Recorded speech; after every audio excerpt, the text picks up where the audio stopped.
Hello guys, మన బండి సర్వీసింగ్కి ఇచ్చేసి ఈవెంట్ ఉండే ఒకటి వీడియో కాల్ ఎంగేజ్మెంట్ ఏందో నాకు అర్థం కాదు. అది స్క్రీన్ సెటప్ చేయించేసి అది అయిపోయినాక, కానీ వీడియో కాల్ ఎంగేజ్మెంట్ ఎక్కడనో యూఎస్లోనే ఎక్కడనో ఉంటే ఇక్కడ వీడియో కాల్ ఫ్యామిలీ మెంబర్స్ తోటి వీడియో కాల్ తోటి ఎంగేజ్మెంట్ చేసుకుంటారంట. మళ్ళీ అది అయిపోయినాక ఇంకో ఈవెంట్ ఉండే బర్త్డే డెకరేషన్ కోకోమిలన్ టీమ్. అది మొత్తం చేసేసి ఆ కోకోమిలన్ టీం మొత్తం రెడీ చేసేసినాక మళ్ళీ ఇంకో ఈవెంట్ ఉండే వేరేది. కోకోమిలన్ తర్వాత ఇది చేసి ఫ్లవర్ డెకరేషన్ చేసి అయిపోయినాక దీని తర్వాత ఇంకో బర్త్డే డెకరేషన్ ఉండే ఒకటి యాక్వేరియం టీం. దానికి బెలూన్లు అన్ని 4000 బెలూన్లు పెట్టేది ఉండే. ఎంట్రన్స్ ఆర్చ్లు 10 ఇంకా వేరే సెటప్స్ ఉండే కొన్ని.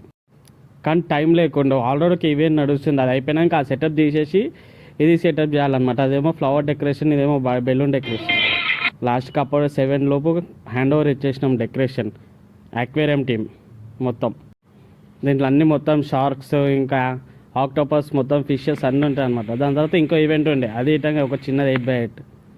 దాని తర్వాత ఇంకో ఈవెంట్ ఉండే వేరే సెల్లార్లో 10 hours వరకు ఉండే. మొత్తం సైడ్ వాల్స్ పెట్టి అన్ని సైడ్ వాల్స్ పెట్టించేసి కంటిన్యూగా 5 ఈవెంట్లు నిద్ర లేకుండా 2 రోజులు ఒక్క గంట గిటంగా అనుకోకుండా 5 ఈవెంట్లు కంటిన్యూగా కొట్టి ఒకటేసారి ఇన్ని ఈవెంట్లు ఉన్నాక ఇటంగా ఒక్క ఈవెంట్ ఇటంగా ఫ్లాప్ కాకుండా కంటిన్యూగా అన్నీ సక్సెస్ఫుల్గా చేయడం, అదే విధంగా ఆన్ టైంలో రెడీ చేయడం హ్యాండ్ ఓవర్ కస్టమర్కి. అందరికీ టైంకి ఇవ్వడం కారణం ఏంటంటే మేము ఇష్టంతో చేస్తాం, కష్టంతో పని చేయం. మేము సబ్స్క్రైబ్ చేయొచ్చు కదా చూస్తారు, కానీ సబ్స్క్రైబ్ చేస్తలేరు. ప్లీజ్ 1 వీక్ అవుతుంది వీడియో పెట్టాక.